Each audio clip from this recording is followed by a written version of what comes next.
Hello, Gen Genies. Before we get started, Rich and I want to let you in on some exciting updates for our Patreon subscribers. Patreon is a site where listeners can pledge a small monthly amount, either $5 or $10, to support the cost of bringing you your favorite podcast. All patrons get early access to new CutOff Jeans episodes before they're released to the public. And along with our undying gratitude, you'll also be able to join our special patron-only Facebook group. But the most exciting new perk is exclusive access to essays I'm writing from my upcoming memoir. And you guys can help me be editors. New Patreon supporters will also get a shout out on the podcast. Rich and I enjoy bringing you the CutOff Jeans podcast and would mean so much if you would consider supporting our labor of love. Just go to patreon.com/CutOff Jeans podcast. Thank you all so much, my Gen Genies. And now, on with the show. Is your family tree a mystery? Are you fascinated by genealogy? Well, hip hip hooray, let's talk DNA with Julie. The truth is in your genes. In CutOff Jeans. Welcome to CutOff Jeans, the podcast that helps you find your truth using nothing but DNA. I'm Julie Dixon Jackson. I'm a genetic genealogist, henceforth known as a Gen Genie. And I am Richard Castle, the co-host and the producer of this podcast. How's everything going, Julie? Everything seems to be fine, Richard. Thank you for asking. I had a 2.5-day fever dream of a trip this past weekend. Where did you go? I went to Centralia, Washington, which is my American hometown. It's where I went to high school. Oh, nice. After I left Australia, and had a reunion with some of my theater peeps. Oh, my gosh. Yeah, it was fun. It was really bizarre. And like I said, it was like a fever dream the whole time. I was I got so overstimulated with memories. Oh, and I bet. Yeah, it was really fun. It's also interesting to be with these people who all of them were born and raised in that town. And most of them don't live there anymore.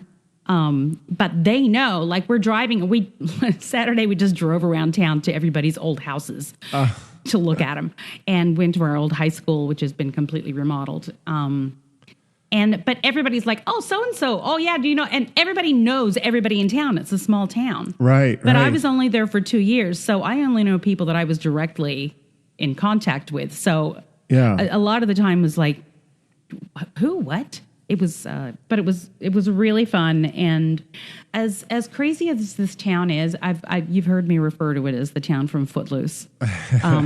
It still has its charm. Oh sure. Oh yeah. Yeah.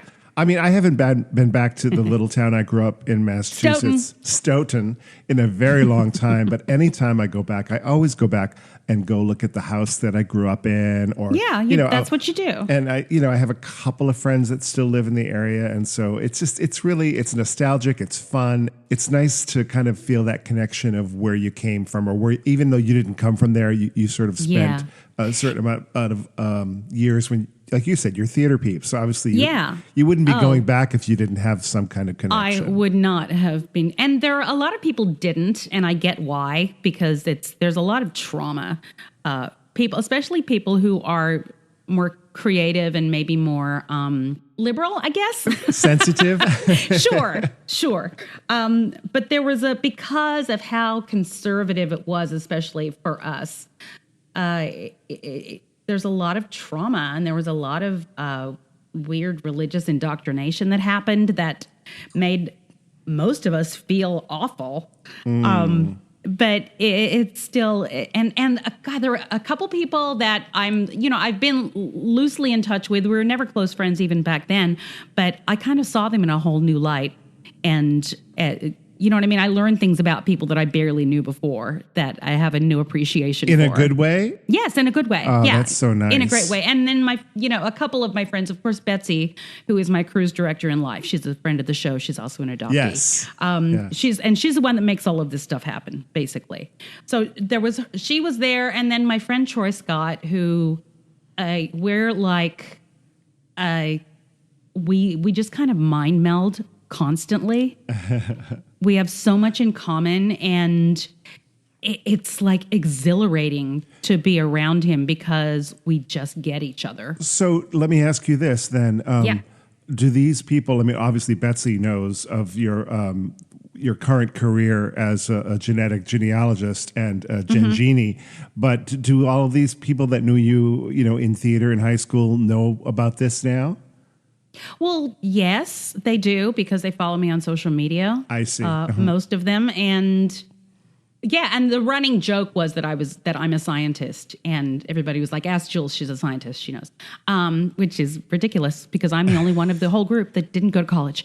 Anyway, but it was great, and I really had a good time and so many laughs, and I took Bijou with me, and so he was our little our little mascot. How fun! Oh my gosh, Yeah. That's great. To change the subject to something having to do with DNA, and good. I'm not sure if we talked about this particular case because there's probably a lot of them like this, but there was an interview that I love, Fresh Air on NPR, and Terry Gross interviewed an author named Krista Bilton, and she wrote a book called Normal Family on truth, love, and how I met my 35 siblings. And she's basically, found out. Now, she grew up with a lesbian mom. So she's donor conceived. She's donor conceived, and she knew her father. Like, she grew up like he was a friend of the mother and knew that.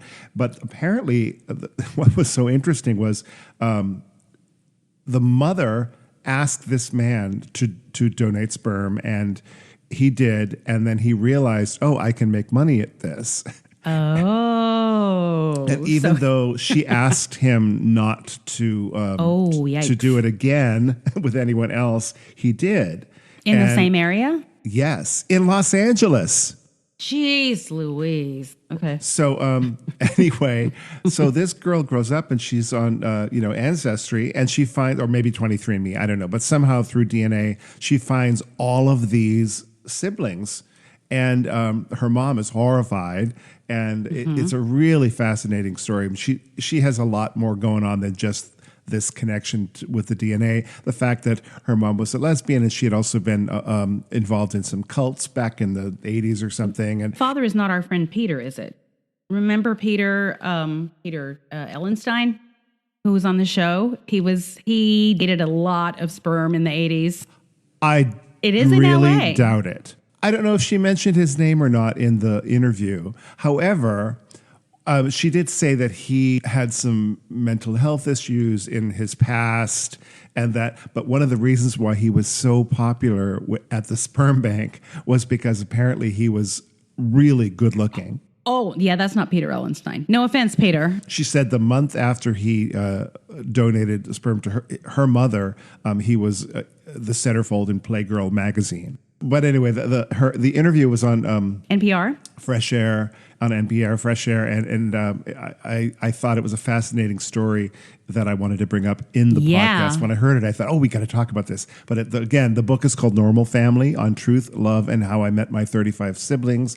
It just came out last month, and the author is Krista Bilton. And we can add that to our reading list. Book Nook, yes. Yes, to our Book Nook.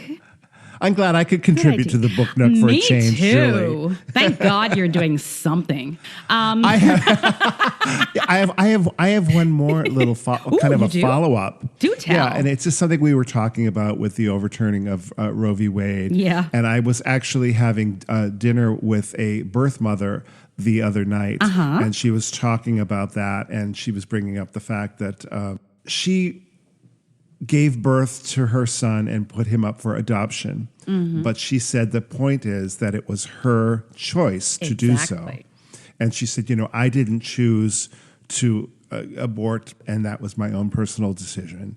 And she was vehemently pro-choice, even though she did not make that choice. Right.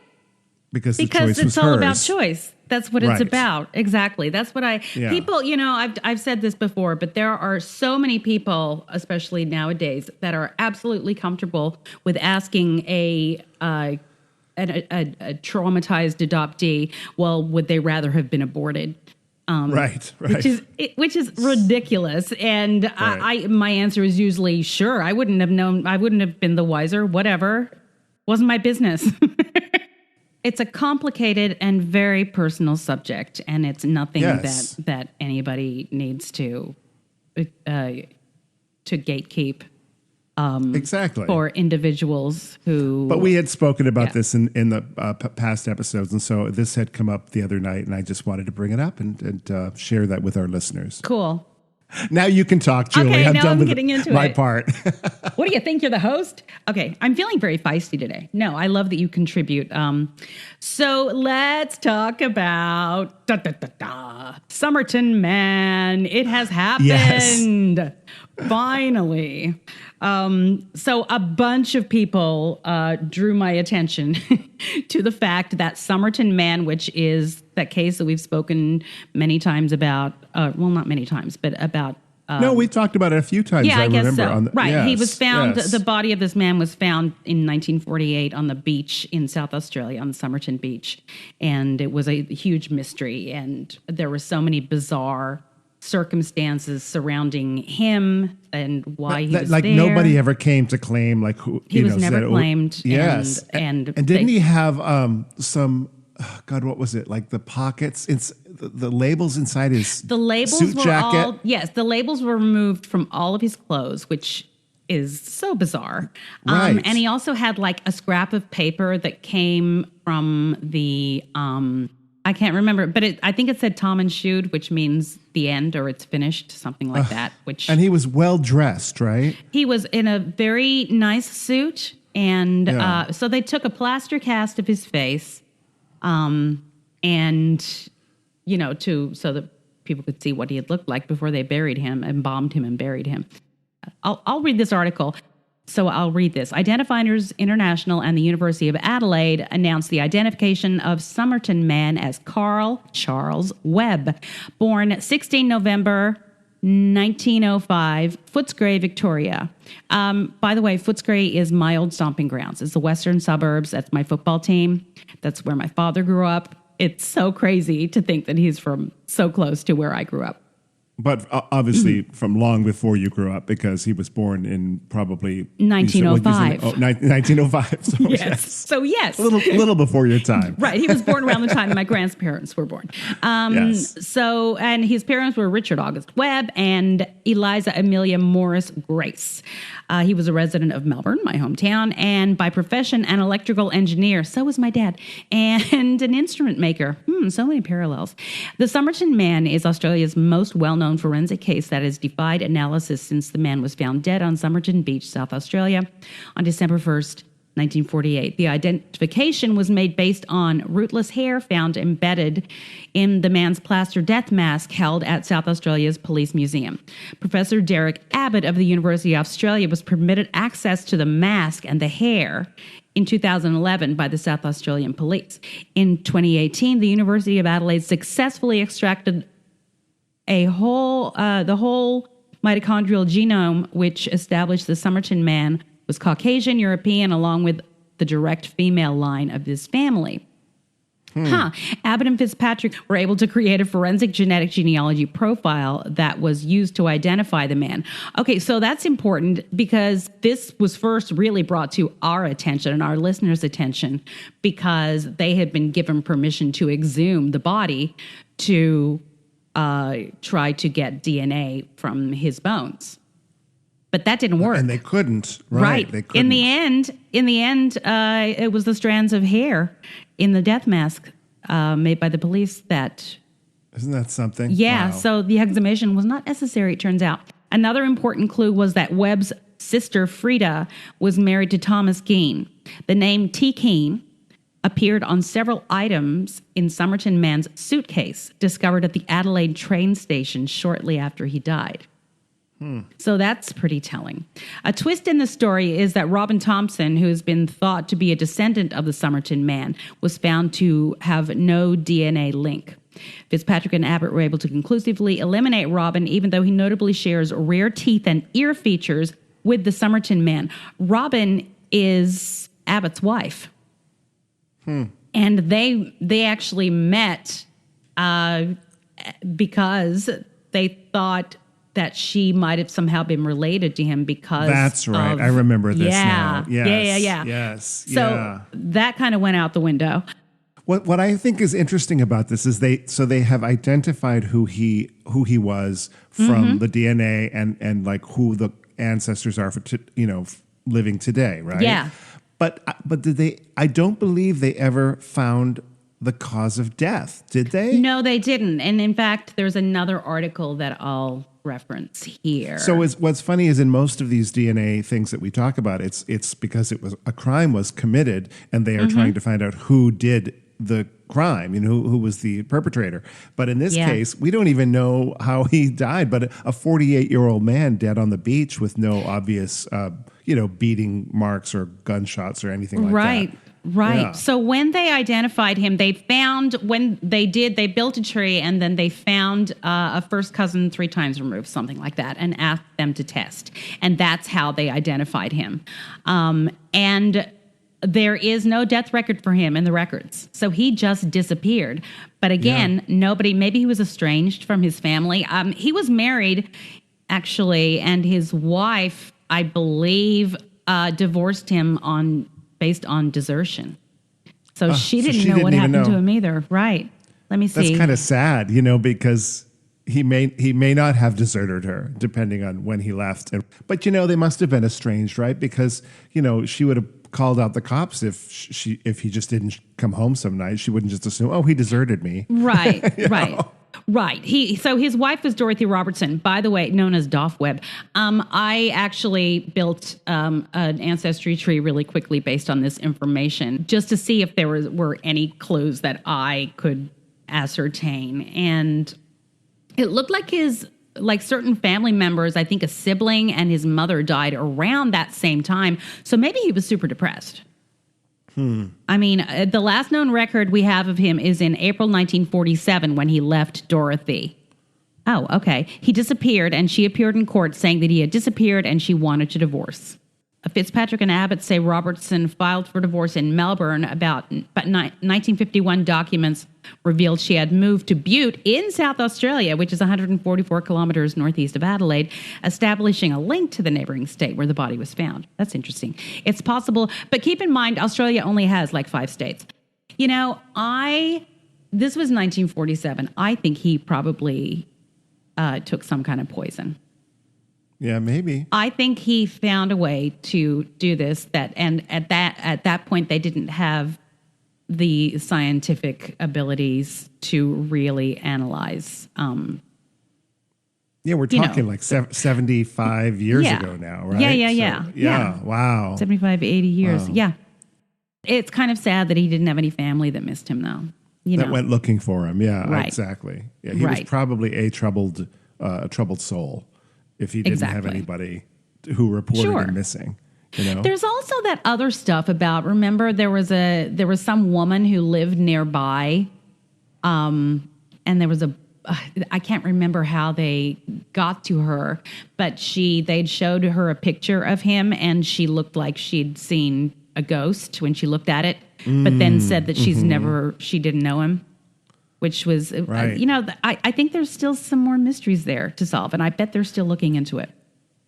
I think whenever you have answers, it only brings up more questions, right? Truer words have never been spoken, my friend. Oh, when I say something wise, I just want to leave the room and be like, oh, good, I'm out. Mic drop. So let's take a break. Okay. If you're enjoying our podcast, please subscribe, rate, and review, or consider supporting us on our Patreon page, patreon.com/CutOff Jeans Podcast. Now back to Julie and me. Okay, we're back. Guess what? What?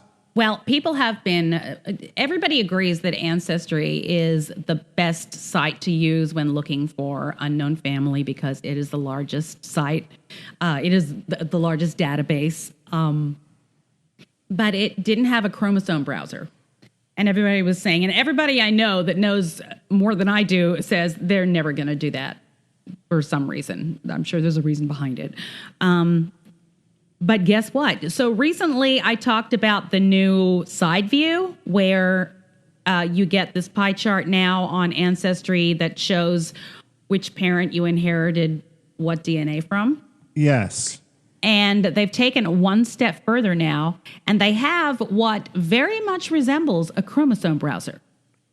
Huh. It's called Chromosome Painter, which is a cross between Chromosome Browser and DNA Painter, which are both chromosome browsers. I'm surprised to hear this because I'm on their email list, and usually they let me know the most inane things about, something was found in my tree. It's a slow rollout. I've noticed that a lot of the kits that I manage don't have it yet. Okay. So it's definitely a slow rollout. So I'm looking at the Chromosome Painter now, and it looks like a chromosome browser. If you click on paternal, it'll show you exactly which chromosomes came from what area and which parent it is, which is very cool. There is one rather large problem as far as chromosome browsers go. And what is that? And that is, it is not interactive. Therefore, I cannot compare it with other people's chromosome browsers. Oh, okay. Yeah. So that's a problem because the whole point of a chromosome browser is to directly compare it. Like for instance, let me see. Let's look at Norway. Okay, on chromosome 4, on my maternal side, my entire chromosome is purple, which represents Norway, and also 21, chromosome 21 is purple. That represents Norway, which I know for a fact is my third great-grandfather. Okay. If I were able to plug somebody else into their chromosomes into this from Ancestry, and we had an overlap directly there, I would know that is exactly where we connect, and we could try to figure out the connection from Norway. So but I why can't. do you think that they have not made it interactive? Or do you think that's something that will come eventually? I would like to think so, but I don't think it will. And I don't exactly know why, but like I said, there are people who know more than I do that don't think it will ever happen. Even though 23andMe has it, Family Tree DNA has it, and obviously GEDmatch has it. And I've heard through the grapevine there might be something happening with DNA Painter to where you can do that, but you would still have to get permission from your matches at Ancestry to download their raw data. Right. So that you could upload it to DNA Painter and GEDmatch so that you can once again... Is the concern that this stuff is so private that if you were to share it, that people could do nefarious things with it? I don't know. I don't know. I honestly don't know the answer to that. My chromosomes belong to me. Right, but chromosomes, it's getting permission. Here's the thing. It would be lovely if we could not have to download it as long as we get permission from the matches to plug it in on the chromosome browser on Ancestry so we don't have to take all those extra steps. Right, I see what you're saying, yeah. Without, but we certainly can't just grab somebody's chromosome or DNA and analyze it within Ancestry. So. Right, but currently, Ancestry lets me know that, you have a new match and you match this many centimorgans on this many strands or whatever. But it's not going to tell you what chromosome it's on or allow you to actually, I don't know, maybe in the future they will. I guess I can ask around. Maybe next time I talk to Stacey, I'll see what her take is on it. Well, that's really interesting, Julie. Well, yes, it is, Richard. Thank you. I think we should take a break so we can come back with our interview segment. All right, let's do that. Thank you for listening to CutOff Genes with Julie Dixon Jackson and Richard Castle. You can support us by going to patreon.com/CutOff Genes podcast. Now, back to the program. Okay, it is story time. Yay. This is a follow-up that's been a long time coming, not unlike Somerton Man, only more so. So this is my friend Amy Ulrich, who was on the show back in season 1. I think she was episode 29. Remember, season 1 was 100 episodes. Yeah. Yeah. That was before we knew what we were doing. But Amy is an NPE and was a friend of mine before she just made that discovery, and she was fresh into it back then and was kind of stuck as to how to move forward and process it. But if you would like to hear that, you can go all the way back to episode 29 and hear that before you hear this. This one could possibly be 3 episodes worth, because Amy has a lot to say, and she's a delight. Oh, and great. Let's listen to the first part now. Great. All right, guys, we are with my friend Amy. Amy Ulrich, I can say your whole name now. I'm so excited. Yeah. Go back to episode 29 in season 1, y'all, because that was when we first heard from Amy, and that was 4 years ago. Oh, my God. So Amy was a friend of mine before she made a late-in-life discovery regarding her paternity. And she was a client as well, because I'm a hairdresser, as many of you know. And she and a just damn kind good of, one. Thank you so much. You're welcome. And she kind of just blurted out, "You're not going to believe what just happened." And then we had so much to talk about, And like in the then- chair. Not that we didn't before, But now it was we like, really did. Stop. Yeah. And then we related to each other on a whole nother level. Like it was Absolutely. kind of like, people don't get it. Yes. Wait, what's happening? Why are we in this situation? And all this Yes. stuff, and Yes. kind of dealing with it at the same time, because you were handling your stresses with your dad. And oh my God, Oh, my God. I love you. I love you, too. You grow to love someone, truthfully, when you Yeah. kind of go through stuff. I feel like we've Yeah. been through a little battle together, but I Yeah. appreciate you. Yeah. And you have helped me so much in my own strength in figuring who I am. Because there's even been growth since the last time we chatted. Well, and which is why because we haven't talked in person, especially forever, since way before the pandemic. And I know that there are updates to your story. Give me You look very younger, by the quickly- way. Thanks. I aged backwards. I mean, I did it's the Benjamin Button thing. pretty awesome. You look fantastic. It's really good. You guys, it is fun to see those people who really keep shining. I'm going to very quickly, so that you don't get off track, I'm going to very quickly recap what the listeners should know about your story so far. And I'm going to be quiet. From what I remember, but you can correct me if I'm wrong. No, please do. Okay, so one day your mother took you to lunch, and in the parking lot, she decided that that was the time to tell you that your father, that you had always assumed was your father, was not your father. Yes, that is correct. Yes, and you had an existential crisis, obviously, Mm-hmm. and you came. She did give you a name, and you brought up the fact that you were conceived in Bloomingdale's.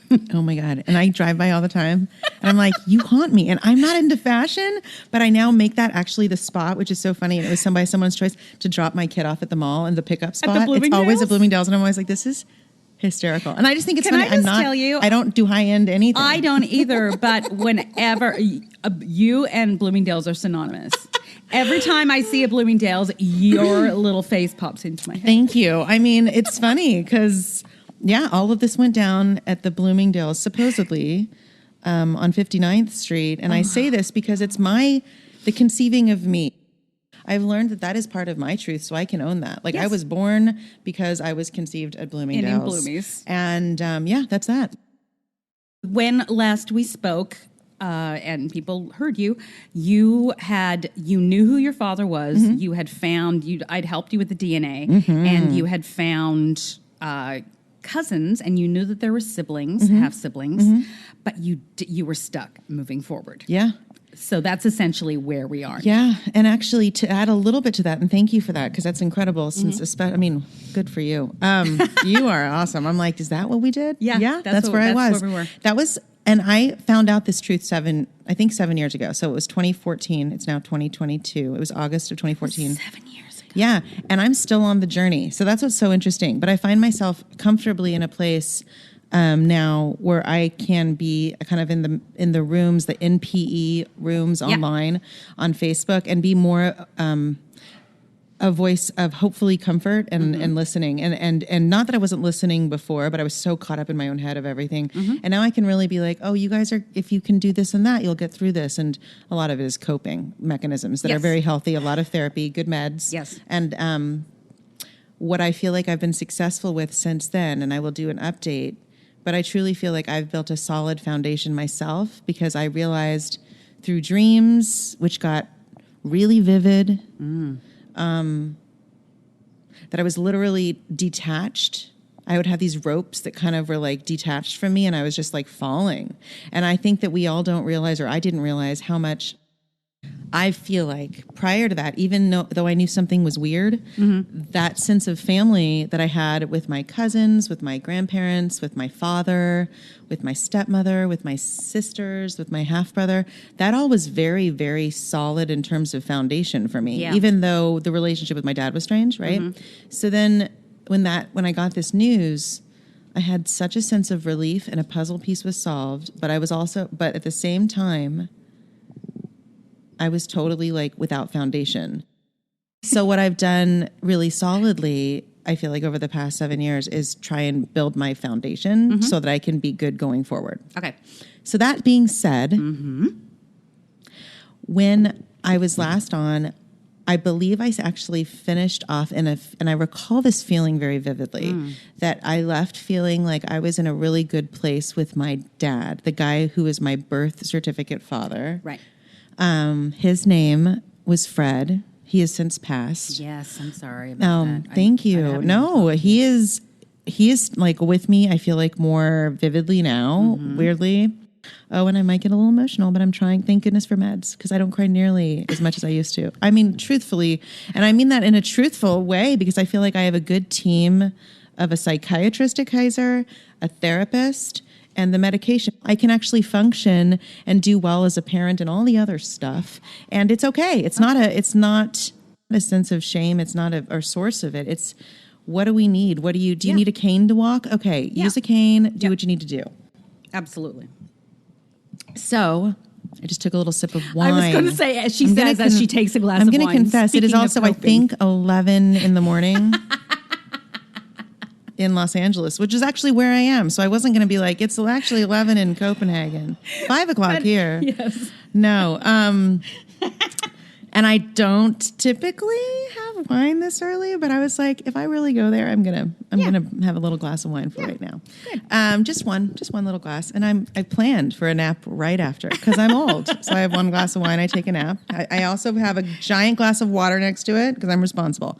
So basically, I had a really good relationship with my dad, I thought, right at that time when we last spoke, especially because we were at a place of true honesty. So he had realized he was newly sick, but I don't believe I was being told yet. That was actually being hidden from me. Right. But he was sick with something called Lewy body disease, which actually, now that I have done some research into it, I believe it takes about 7 to 8 years for onset to typically when you pass. And I was told about 7 years ago, and he passed last fall. So I don't know, truthfully, if there's a correlation to him finding out this information and me being told.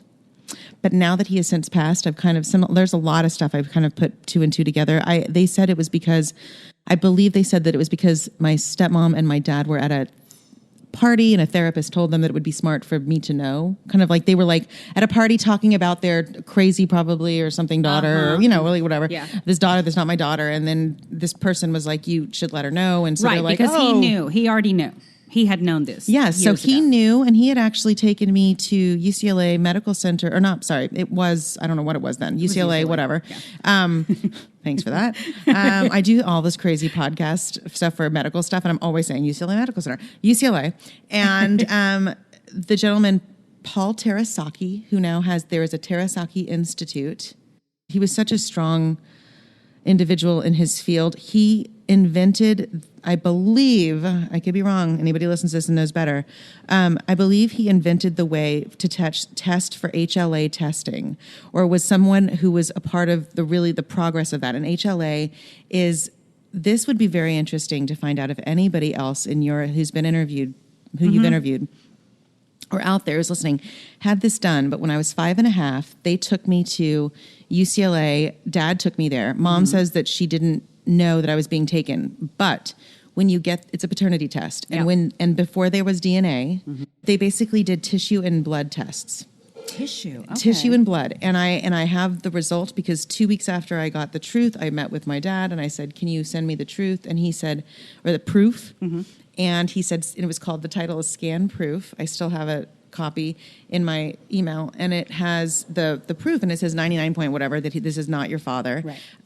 And the gentleman who signed off on it was not some kind of hole in the wall guy. He basically invented, and then they've since used HLA testing for transplants and such. So now there's like a bazillion dollars have been given to UCLA. There's a Terasaki Institute. There have been buildings in his name. He passed in 2016. I wish I had known that because I would have somehow hunted him down between 2014 and 2016. I say that in retrospect. But I have driven up to the Terasaki Institute, and then I drive away because I'm too chicken. I'm getting there. I also sent an email and wrote someone. I've LinkedIn connected with people who work there because I want to find out what was done back then, because I believe I was one of a handful of kids who were used for paternity testing in the early 80s, right after the late 70s stuff was all happening with like sperm donors and all the other stuff. Yeah. Then you have this paternity test thing. They have the ability to test for it. It becomes popular here in the early 80s, and then comes DNA. So there was like a chunk of kids that were like tests. Yeah, and I've looked up his name online because I've been trying to channel you in research. And nobody can channel me. It is true. It is true. I was channeling the wrong Silver family for like a while, a hot second, because that's guess your what? biological family. Yes, my biological family, because there are just a couple other Silver families from the Bronx, and there are many. It's very easy to make that mistake. And you found my correct grandfather and the whole thing, and it was just mind blowing. Anyway, so I went online and I found the Terasaki people. Or like the people to reach out to, and they haven't been as forthcoming. But I just kind of want to show up and be like me and say, hey, do you guys, because there is someone there who actually worked directly with them, with him, and I would just like to find out what was happening back then, and what would have done, and because I have no recollection, and my mother, in her memory that she's either made up in her mind or believes, is that she doesn't even remember being there or anything, but you have to have blood from both, and unless she kind of gave Dad a finger or a vial. A finger? I'm like, well, what could be transported? What did you? I mean, she still has her fingers, all of them. So she doesn't remember being there, but she remembers being parents. at the farmer's market on 3rd, and I was at a payphone, and he told me to call him, and I got the news, and my knees buckled. I didn't even know he was doing this. Bull schnakies. Now, listen, I love the drama of it, and maybe there's some truth to that, and I don't blame her. Yeah. I don't think she's truly making it up. I believe in her mindset that happened, and she probably has no recollection of taking me there, and I truly don't. And if she is not being truthful, then I respect her for sticking to the lies for this long. I guess. I don't know. Yeah, I mean, we both have that situation to where my mother, I don't even ask her anymore because she absolutely denies any memory of ever meeting my father, let alone fornicating with him. Yeah. Isn't that fascinating? Yeah. But I guess, like, truthfully, if we look introspectively, I guess I have to admit that I don't remember every single thing, but those big moments I do remember being with people. I remember every single time I had sex with somebody new. Really? I don't. I also understand that I live in an era where I can sit freely with you with a remote microphone and kind of and talk about it one night stands. You know, I just anyway. Okay, so that being said, so back then, so I had a great relationship with my dad. I thought, and I truly believe that I did. Right. And if I discuss that part of the situation and my life, I proceeded to have a really good relationship with him until his health got to be too poor that he couldn't reach out to me on his own, to kind of sneakily have lunches with me, because I've never been, for any reasons, in the best whatever graces of my stepmom. Were you told this information before or after he was diagnosed with? I believe it was after. So there's got to be a correlation there. And I didn't, much like a lot of the other NPEs, I didn't find out by DNA. I did the DNA after. Yes. And it just kind of, it's like, yes, you are 50% Jewish. Exactly. It's really, I don't know what that correlation is, but I really look back and I respect that time with him. The truth of the matter is I was facing internally the whole, oh my God, this guy's given so much of his life to me. No wonder my stepmom probably does not like me for many reasons, right? She's had to play this role. But wait, I didn't make them play this role. Right. But wait. And then I had really no idea about any of this stuff, except for my own inclination that something wasn't right. So, but then once he got really ill and he had because I kind of just, it's not that I stopped reaching out to him, but I really was like, you have your life to live with your family. I'm not even going to bother you anymore, which is not the right way to think of yourself. That's actually a poor way to think of yourself, which is, thank goodness for therapy. You're worth because I'm worth more than that. But I had such respect, in the same respect for the woman who was cheated on by Bob, that I still will not bombard her with this information. I had such respect that I just backed away, and then I would just cry, and I would cry because I knew he was getting sicker and sicker, and I would have little ideas online of what was happening, and then I would kind of meet with other people who were affiliated, and I would hear, but I'd be like, I can't really go over there. Truth be told, the stepmother was not welcoming and was very and she lives in a gated community where, like, it's so interesting because we have other friends who live in the same gated community, and I've been in another gated community, and like I don't live in that world, but I'm always on their lists. You have lists, you guys they put at the front, like, that are permanent lists for anybody who wants to show up. And I was never on that list. Like, it was never like a welcome visitor. Yeah. And listen, I get it, but when you don't understand, it's like, oh my God. And then for him to kind of slowly, and he always talked about how he didn't want to go that way. It was just all the things. But at the very end, I was invited back in to say goodbye by my stepmother. And I asked if my daughter wanted to come, and he had always, my dad had always brought like special chocolates for her, and always like the special relationship that I know was genuine, that he would reach out to me on his own for all these years, like whenever, let's just say, other members of the family might have been out of town. I really feel like I know that this was a special relationship that I now am just so grateful for, and I really am just kind of too old to complain about the rest. Right. I hope that genuinely my stepmother and my half-siblings were able to have a much closer relationship possibly with him in those last days. And then I was able to say goodbye, and then my daughter was there as well. Okay. We came in, we said goodbye, and then he passed. And then I will also kind of like just, I want to mention this because it's been very interesting, because the more I go onto the NPE pages, everyone has their own stories and their relationships with their other families and every family, and how people take it, and the judging and the hurt and the layers and everything. So I have such like a white flag of surrender in so many ways, but I'm also learning to respect my needs, whatever. I think we all should, no matter what you go through. Right. And the memorial happened, and I still have yet to truly even talk with the rest of my family, but it almost seemed like everyone was surprised that I was there. It was very strange. And I'm not saying that they were, but it was a feeling I had. Like I definitely wasn't invited to speak at my own father's thing. It wasn't it was a thing where, like, were you listed in the I was. Charlotte wasn't. No, my stepdad's. It was like, and his granddaughter Charlie. You also realize quickly that, like, the loudest voice speaks. The narrative is going to be the loudest one. Yeah. I have every right to actually speak here because my truth is just my truth. And my dad has a right to his life, and whatever, dude, he's on my birth certificate. Like, those documents in Ancestry, that's it. Like, I mean, and those are legal documents. These are legal documents. So this is the truth. Yeah. I know what I know in my heart. Yeah. So it's okay if other people have their own stories. What about the Sarah Pauli's Stories We Tell, the stories we tell, that incredible documentary?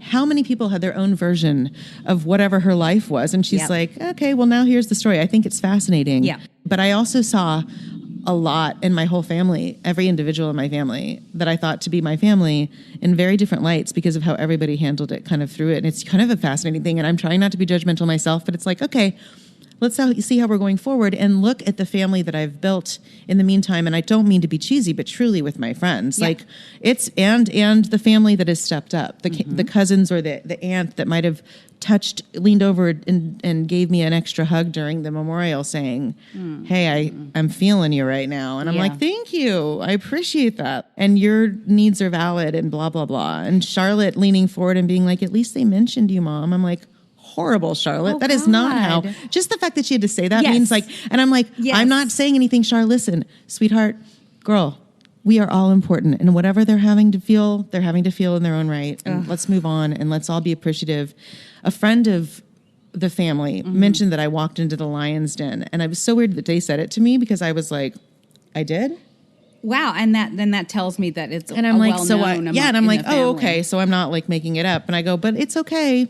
Because I'm comfortable here, because I actually like myself. Right. And so did my dad. Yep. And can I tell you the craziest part, too, through all of it? Please. Charlotte hated her school, which was my alma mater. And I went searching for schools and schools and schools, and I refused to look at the school that my dad had given a lot of money to and that my stepmom might or might not be on the board of. But her friends went there. And so I kind of reached out to a friend of my daughter's, to her parent, and said, how is your daughter doing? Because my daughter's actually going to be in therapy because of her experience at my alma mater, which she was. That being said, and I know everyone has their own situation, Charlotte ended up going to this school. And I'm making it very quick, but she literally transferred while my dad was passing. And I had to be open to that school, and I had to talk to the person in admissions and be like, our family is like normal families, meaning crazy. And and I just want you to know that we'll be handling stuff for her. She knows she is loved, and we're going to leave it at that. I mean, I'm glad I had the mental capacity to literally take myself out of it and be like, I'm going to focus on my kid. And now when I take her there, it's not in spite of the fact that the family is involved. It's actually, I'm like, this is really beautiful. I bet you my dad's like kind of proud at the end of the day of it. All right. Thank you, Amy, for that. Stay tuned, guys, for the next 2 episodes to hear what else. We're going to get into the whole how she went forward with biological family. In the meantime, I am Richard Castle, and when I am not on this podcast, I am writing musicals and playing the piano and doing all sorts of things. I want to shout out to a listener who went to see Love Stings, my musical, at Northern Sky Theater. Thank you so much. What a sweet, wonderful thing. She spent her birthday there. And, isn't that lovely? Yes, she's actually a genetic genealogist, a fellow that I met at I4GG. Oh, how lovely. Well, anyway, if anybody else would like to see Love Stings, it plays at Northern Sky Theater in Door County, Wisconsin until August 26th. Or you can look me up on the internets, and I am I am at Castle Songs on the Twitter and on Instagram, or you could go to my website, richardcastle.com. All right, I'm Julie Dixon Jackson. Find all things Julie Dixon Jackson at cutoffjeans.com. Also, follow the podcast on Twitter, Cutoff Jeans Pod. Follow me on TikTok, Jen Jeannie Jules Jackson, or at Jules Jackson. And I've joined the Facebook group, which is always a delight. And please, if you need help, I've been having a lot of people reach out to me lately, both from the website and listeners, and word of mouth. Somebody on TikTok that is a listener did a TikTok about me, and I got 2 new clients from that. How wonderful. Isn't that wonderful? So I'm going to have to get on that TikTok. Wanderers will never cease to amaze, because sometimes I'm like, why am I doing this? But it actually is a great thing. Oh, that's good. Well, do you have anything else to tell our listeners, Julie, before we go? Oh, I do. Always remember, everybody, the truth is in your genes.